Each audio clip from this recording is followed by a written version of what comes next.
आज समाज में वालिदैन पर हो रहे मजालिम को सुनकर और देखकर कलेजा मुंह को आता है कि वालिदैन के हुकूक को नजरअंदाज करते हुए ज़हनी अजियत दी जा रही है। कई एक वाक़यात में बूढ़े माँ बाप कोई कानून की मदद ले रहे हैं तो कोई मसाजिद की कमेटियों से रुजू हो रहे हैं कि मेरा बेटा मुझको घर से निकाल दिया है।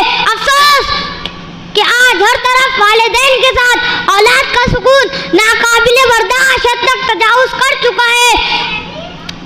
वालिदैन बूढ़े और कमजोर हो जाए तो उन्हें तकलीफ दी जा रही है।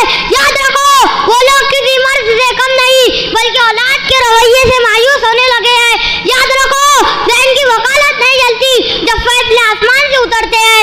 याद रखो जब लहरें बेजान होकर रुक जाए तो समंदर के नीचे तूफान सर उठा लेते हैं। ऐसा नहीं हो सकता कि आप अपने वालिदैन की तौहीन करें और आपकी औलाद आपके सर पर इज्जत का ताज सजा दे।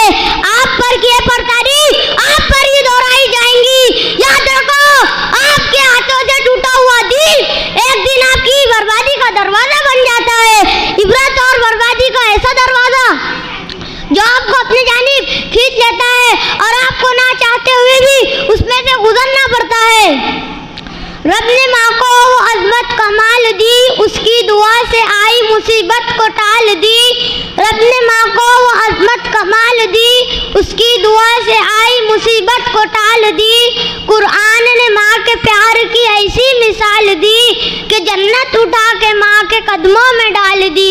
आखिर में दुआ है कि अल्लाह हम सबको वालिदैन की अहमियत को समझने और उनकी कदर करने की तौफीक बख्शे। आमीन सुम्मा आमीन। व आखिरु दावाना अनिल हम्दुलिल्लाहि रब्बिल आलमीन। वस्सलामु अलैकुम।